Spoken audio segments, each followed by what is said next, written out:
morning, Scotland. Good morning, social media land. I hope you are well. It is Thursday, the 3rd of July, 2025. We all want Scotland to be better. That much I know for sure. Not just for ourselves, but to be better for our families, for our neighbours, for our kids. But here's the truth that I keep coming back to. We can't get better if we keep blaming the wrong things. We can't fix what's broken if we pretend that we already have full control. We have fellow Scots that truly believe the problems we face stem from decisions made in Holyrood. How can that be when they are limited with the powers that they have and also the finances are controlled from the government of the Union?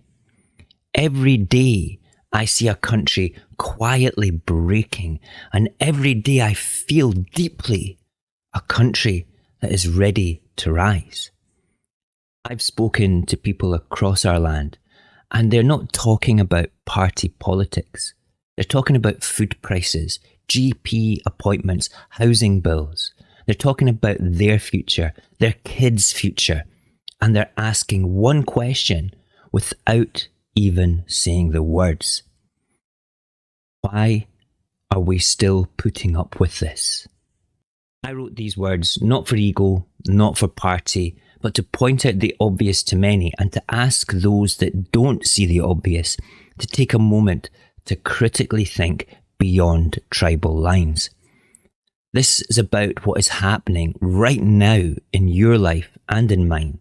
And it's about what we can do together if we finally ask the question that scares the most powerful down in Westminster. Why not liberty? You don't need to be an expert to see that something's wrong. You just need to live here. Because we all feel it, don't we? That slow, steady erosion of what we used to take for granted.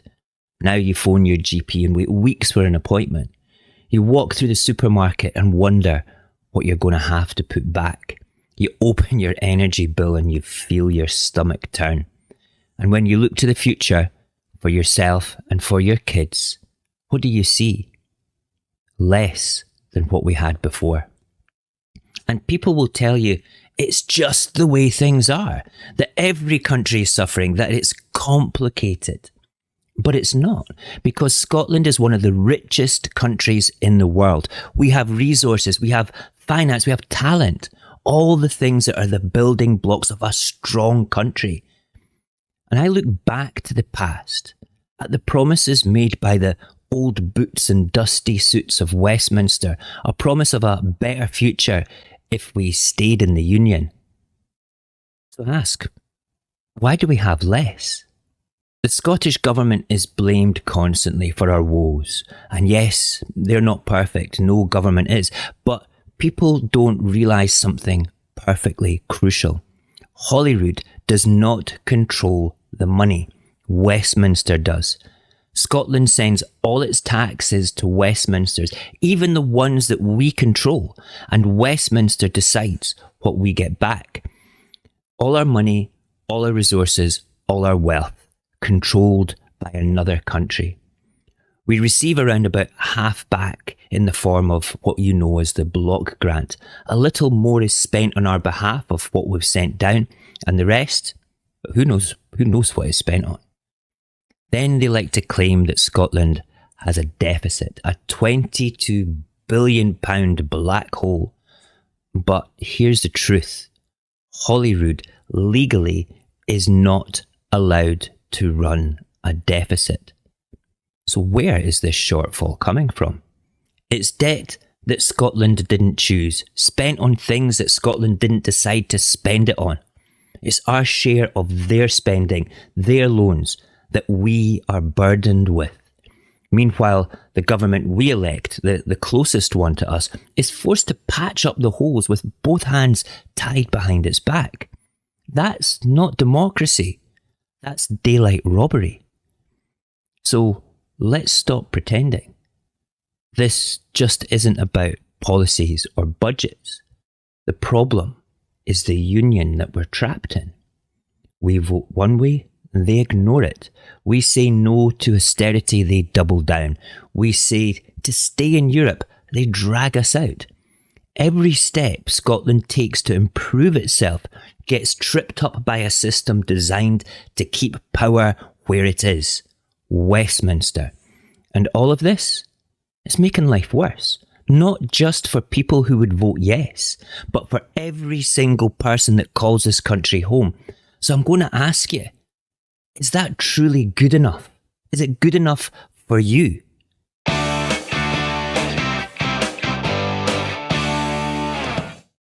What if we stopped seeing liberty as a dream and started seeing it as a solution?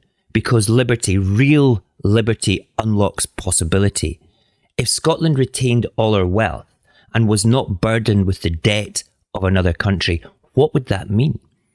It would mean a properly funded NHS built around people, not profit. It would mean energy bills that reflect the power we generate, not the market that London controls. It would mean a welfare system designed to protect, not to punish. It would mean the ability to rejoin the EU, first through EFTA, and then, if the people decided, to full integration like before. It would mean an immigration policy based on our needs, not Westminster scapegoating. They say that independence is a risk, but look around. This is the risk. Poverty in an energy-rich country, austerity in a nation of innovation, a government we didn't vote for ruling over us decade after decade, where nothing changes, it just gets worse, and the common denominator is the union. We've already shown the world that Scotland can govern better, even shackled to the extendable leash of Westminster, but just imagine what we could do if we were truly free of them. Independence isn't just a flag. It's a movement, a cause. It's a strategy, a structure, a shared effort. It stands on 3 pillars.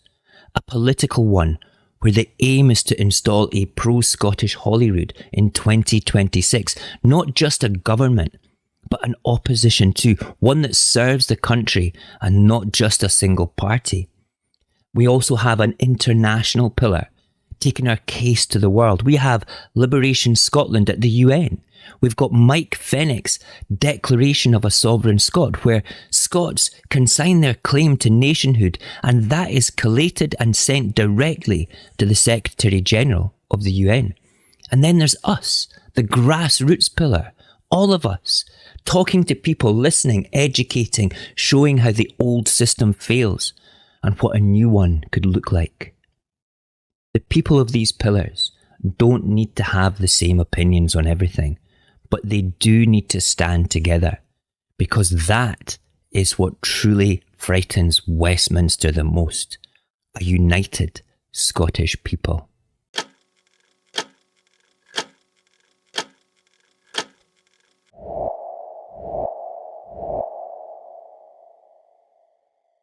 Some of you will still be unsure. That's okay. Maybe you feel nostalgia. Maybe you're worried about the money. But ask yourself, if this union is so great, why is life getting harder? If we truly get £22 billion spent on us for public services, and we get accused of that being a deficit, why do we have potholes, food banks, and children in poverty? Why did the SNP need to put together the Scottish Child Payment? That's because we don't receive the spending in the alleged deficit. If the union is such a gift, why does it always come at a cost? Even if you've always supported the UK, is this the version of it that you wanted? Because right now we're paying more, getting less, and being told to shut up and be grateful. That is not nostalgia. That is exploitation in its purest form. And we are better than that. So I'm going to ask you again, why not liberty? Why not take control of what is already ours, our land, our voice, our future? We're already governing better than the union allows. We're already proven that we can lead, we can care, and we can build. So now we must choose, not between parties, but between dependence on an exploitative system or dignity in freedom, between survival and success, between the past that is crumbling and the future that we could build. Scotland deserves better. You deserve better, whether you're a yes voter or a nostalgic unionist. And together, united, we can do the right thing for all those generations of future Scots still to be born. Why not liberty?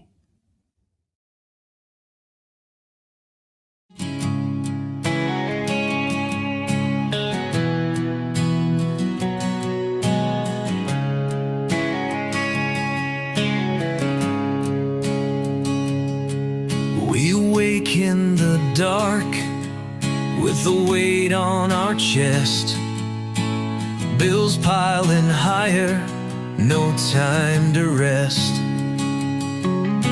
The fridge half empty, the future unclear, but still we're told to swallow the fear. They say it's just the way it is, but we know deep down it's more than this. Why not liberty? Why not now?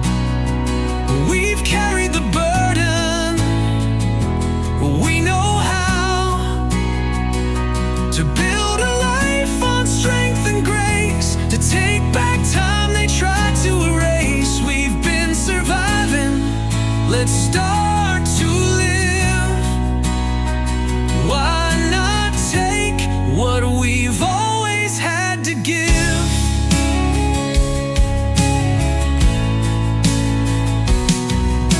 The road is cracked, the lines are worn. They call it unity, but we feel torn. They take the wealth, we get the blame, still somehow told to play the game. The truth is louder than their spin. We've got what we need deep within. Why not liberty? Why not now? We've carried the burden, we know how to build a life on strength and grace, to take back time they tried to erase. We've been surviving, let's start to live.